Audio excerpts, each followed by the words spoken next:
Oi, pessoal! Eu sou a professora Bárbara, a professora de vocês de História. Estamos aqui para uma aula sobre as fontes e o estudo de História. Nessa nossa aula, a gente vai falar, então, sobre as metodologias, por que a gente estuda História, né? Qual é o porquê dessa disciplina que a gente está estudando. Antes da gente começar a nossa aula, nós estamos aqui com o nosso intérprete, que vai estar toda a aula junto aqui, o Cadu, né? E agora a gente começa a nossa aula. Mas antes da gente começar a nossa aula, a gente tem que ver quais são os nossos objetivos. Por que a gente está estudando esse conteúdo? Primeiro objetivo, discutir o conhecimento histórico. Então, nessa aula, nós vamos falar, né, ver por que se estuda história. Segundo objetivo, compreender a relevância do estudo da história para o desenvolvimento de uma sociedade mais organizada e igualitária. Mas como assim? O estudo da história, ele faz com que a gente reflita sobre vários momentos ao longo da história da humanidade. Mais além, o estudo da história vai fazer com que a gente observe o comportamento da sociedade, o comportamento dos nossos líderes, e sim que a gente tente procurar um meio mais igualitário, onde todos nós podemos viver na nossa sociedade. Vamos lá? Bom, para a gente contextualizar do que a gente está falando. Muitos consideram que estudar história serve unicamente para a gente falar sobre os acontecimentos do passado. Que história, então, só se trata do que aconteceu há 500 anos atrás, 300 anos atrás. Mas olha só, a gente não está falando só de passado quando a gente fala de história. Por quê? Porque para a gente ter uma análise completa do momento presente que vivemos, é importante nós termos uma reflexão sobre os fatos e os processos que levaram até aquilo que a gente está vivendo agora acontecer. Pensa bem, não é só na história da humanidade que isso acontece. Isso acontece com a nossa história, de como indivíduos. Para a gente viver um determinado presente, tiveram que ocorrer várias coisas no nosso passado. Então, o passado, ele sim, ele é visto como uma coisa bastante importante no estudo da história, mas principalmente para a gente analisar e ver como nós vivemos no nosso presente. Mais além, para a gente tentar transformar o nosso futuro. Vamos lá? Na nossa aula de hoje, então, nós vamos ver que a história é o estudo do homem no tempo. Existe um historiador, Mark Bloch, ele vai dizer, então, que o homem, ele vai fazer essa fonte, né? Ele vai trabalhar dentro do tempo. Mas eu vou mais além ainda, gente. A história, ela é o estudo do homem se transformando ao longo da história da humanidade. A gente não vai falar só sobre uma coisa estática, um passado que nunca se transforma. A gente está falando em história sobre o modo como as pessoas vão transformar as suas ideias, vão transformar as suas roupas, vão transformar como elas vivem, vão transformar o meio em que elas vivem. E isso é incrível. Na nossa aula de hoje, então, a gente vai estudar as fontes e o estudo de história e, em especial, nós vamos buscar entender como a história faz parte da nossa vida e como nós somos sujeitos históricos. Mas isso a gente vai ver ao longo da aula. Por que estudar história? Então, você chega, né, na escola, você vai pensar assim, poxa, mas por que eu tenho que estudar história? Qual o porquê de eu estar aqui, né, nessa sala ou aqui assistindo essa videoaula para a disciplina de história? A história, ela está presente nos mais variados aspectos da nossa realidade, gente. Ela está no modo como nos vestimos, como nos alimentamos, nossas heranças e costumes, tudo isso é permeado pela história. Veja só, a nossa existência, ela faz parte da história. E o estudo da história, ele vai nos ajudar a perceber que as transformações de um país, de um grupo, de uma sociedade, não são espontâneas, mas elas vão ser determinadas, olha só, por uma série de fatores que se desdobram ao longo do tempo e do espaço. Ou seja, o modo como nós vivemos, o modo como funciona a política do nosso país, do nosso planeta, o modo como as pessoas elas dirigem, né, o modo como elas falam com as outras, como elas se comportam, vai ser muito guiado através dos processos históricos que nós vivemos. Vamos lá, então? O homem no tempo. A relação passado-presente dentro do estudo da história, ele é muito importante, pois quando a gente olha o presente, é possível traçar uma análise do passado. Como assim? Olha só, deem uma olhada nessa imagem. Nessa imagem, nós temos, então, um protesto de grupos de indígenas que estão exigindo direitos, provavelmente direitos com relação à sua terra, direitos, né, com relação a como eles vão poder se estabelecer, direitos legais. Mas, veja só que coisa interessante. Esse grupo de indígenas está na cidade, em meio aos prédios, apesar de estarem trajando adornos que são tradicionais do seu povo, eles estão dentro de uma cidade. Olha só, vamos analisar essa imagem? Quando a gente vê esse grupo de indígena lutando pelos seus direitos, procurando direitos, a gente tem que olhar para trás e ver o que aconteceu com esse povo. Vamos dar uma retrospectiva para a gente tentar entender melhor isso? Bom, os povos indígenas, ao longo, né, do processo de colonização, perderam boa parte de suas terras, tiveram a sua cultura muitas vezes modificada através do contato com o europeu, em especial aqui no Brasil com o português. Tudo isso fez com que, nesse momento presente, esses grupos indígenas viessem a fazer protestos e exigir direitos. Olha só, nada acontece em vão quando a gente está falando de história. Vamos lá, adiante, para a nossa atividade. Eu quero que vocês leiam com bastante calma essa atividade. Ela é uma atividade discursiva. Então, isso quer dizer o quê? Quer dizer que não existe uma resposta única para ela, mas que você vai refletir sobre essa questão e, através da sua reflexão, a gente vai ver se vocês chegaram no mesmo ponto, da mesma ideia que a gente tem. Vamos lá? Então, leiam com atenção e a gente já retorna.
Então, pessoal, vamos ver qual é a resposta correta da nossa atividade.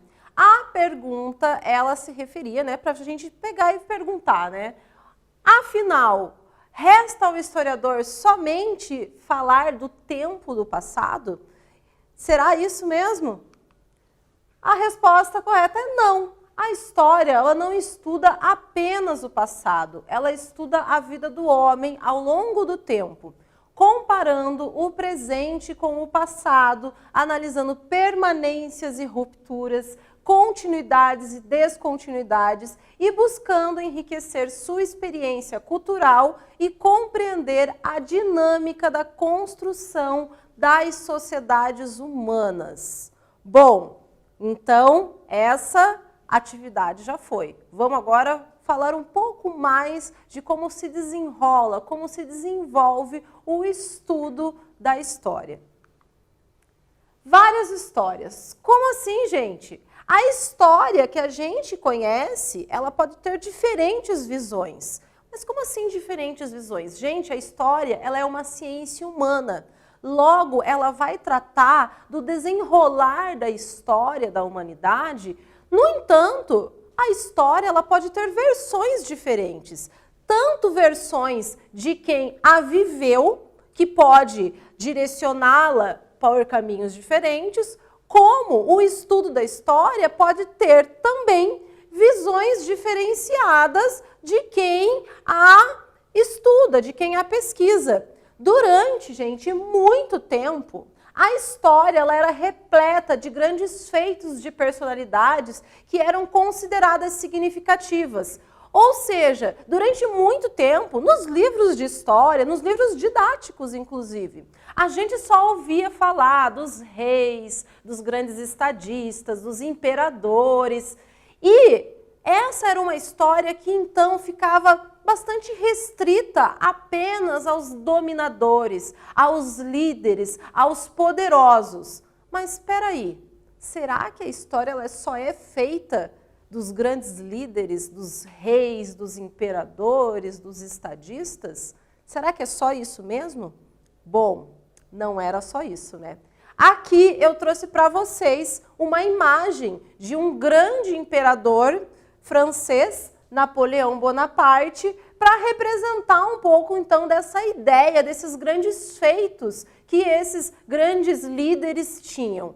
É claro que a gente não pode ignorar o fato dos feitos desses grandes líderes, desses reis, porque eles vão ser muito importantes para o desenvolvimento e para o desenrolar histórico de determinados acontecimentos. Mas a gente também não pode esquecer que a história ela é feita de muita gente. E olha só, a partir da primeira metade do século XX, uma nova perspectiva historiográfica ela vai surgir. Como assim perspectiva historiográfica, professora?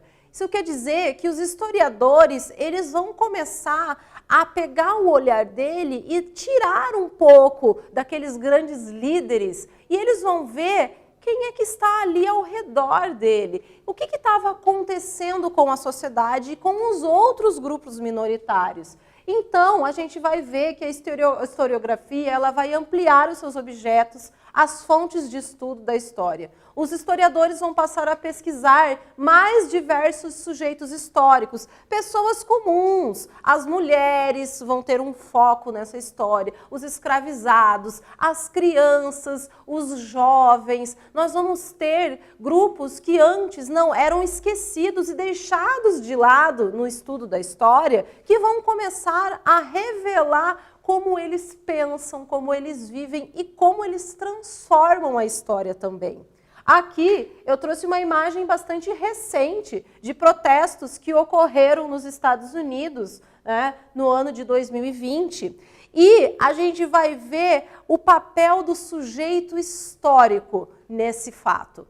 Por quê? Porque a gente vai ver que a história do nosso tempo, ela vai privilegiar indivíduos que às vezes não estão numa grande liderança, mas que através do seu poder de crítica ou seu poder de tentar transformar a sociedade, vão acabar se transformando em importantes peças para mover esse grande jogo da história. Fatos históricos. Tá, mas o que são os fatos históricos? Eles são acontecimentos que ocorreram em um determinado tempo e espaço. Então, eles muitas vezes podem ter até uma data, né, de um determinado acontecimento, de um determinado fato histórico. Eles podem ser de longa, de média ou de curta duração. Aqui eu trouxe um exemplo de um fato histórico. A Lei Áurea. Conhecem a Lei Áurea? A Lei Áurea foi aquela que foi assinada no dia 13 de maio de 1888, ou seja, em um tempo específico, né? E que tem um lugar específico também, pois ocorreu no Brasil, né? E o que foi a Lei Áurea? Foi um fato histórico importante, né? Relevante para a história do nosso país, pois ela é uma lei que vai, de uma maneira legal, garantir a liberdade dos escravizados no nosso país. Esse é um fato histórico. Agora, olha só, vamos para os processos históricos. Os processos históricos, eles são uma consequência de vários fatos históricos. Veja só, se um fato histórico ele tem um tempo e um lugar específico, um processo histórico ele pode estar repleto de vários fatos históricos. E ele vai acabar apresentando permanências e rupturas. Ou seja, ao longo desse processo histórico, algumas coisas vão permanecer como estão, mas muitas coisas elas vão ter uma ruptura, elas vão se modificar, elas vão se transformar. Voltamos ao nosso exemplo da Lei Áurea. Se a Lei Áurea, ela então é um fato histórico que ocorreu em um determinado tempo e espaço, porém, ela é um fato que está relacionado a uma grande sequência de fatos. Ela faz parte de um processo histórico, porque até nós chegarmos no momento exato desse fato que ocorre a assinatura da Lei Áurea, no dia 13 de maio de 1888, ocorreram inúmeras coisas. Dentre elas, né, a luta dos escravizados pela sua liberdade, a luta abolicionista, né, todos os tratados e várias leis antecedentes, né, à Lei Áurea ocorreram. Isso é um processo muito longo.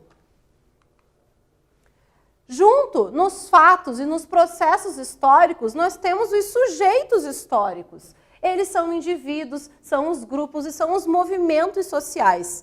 Voltando lá, né, para a Lei Áurea, então a Lei Áurea é um fato histórico, mas decorrente dela nós temos um processo histórico de escravidão que levou mais de 300 anos no nosso país.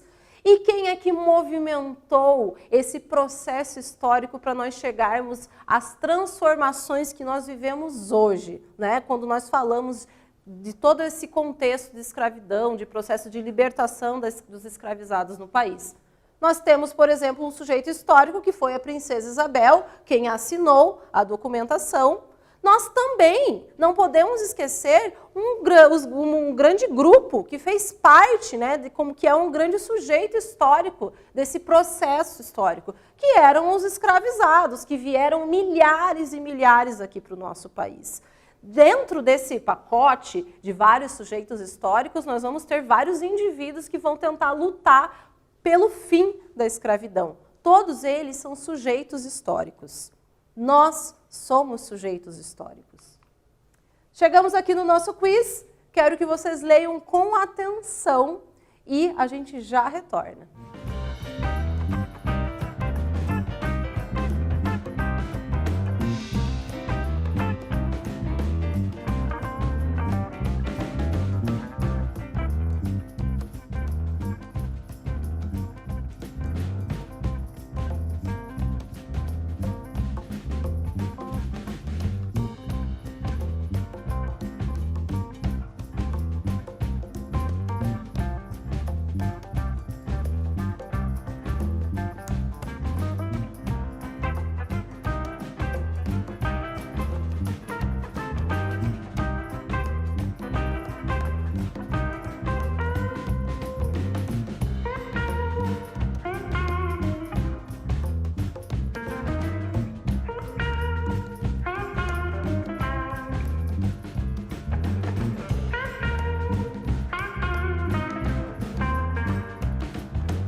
Vamos ver qual é a alternativa correta do nosso quiz. Bom, a pergunta era: quem são os sujeitos históricos? E a alternativa correta é a letra B. São os indivíduos que participam da história. Chegamos às nossas considerações gerais. O que a gente estudou, o que a gente aprendeu nessa nossa aula? Primeiro, por que a gente tem que estudar a história, né? Qual é a importância? Que a história não está localizada só no passado, mas ela é importante para a gente entender o nosso presente e, olha só, transformar ele. Nós vimos também nessa nossa aula que o homem ele transforma o seu tempo e espaço e que existem várias histórias, através de correntes historiográficas, os historiadores eles vão acabar, então, utilizando, né, de ideias, talvez em algum momento que privilegiavam mais os dominadores, as grandes lideranças, e que ocorreu uma grande transformação historiográfica onde os sujeitos históricos vão ser mais reconhecidos e estudados. Nós também vimos a ideia de fatos e processos históricos e nós vimos que, em meio à história, o que é mais importante para a gente estudar a história é a gente entender que ela só funciona porque nós transformamos o nosso meio. Nós somos sujeitos históricos. A cada pensamento, a cada comportamento que nós temos, nós estamos sendo sujeitos históricos e transformando a nossa vida. É isso aí, pessoal. Até a próxima.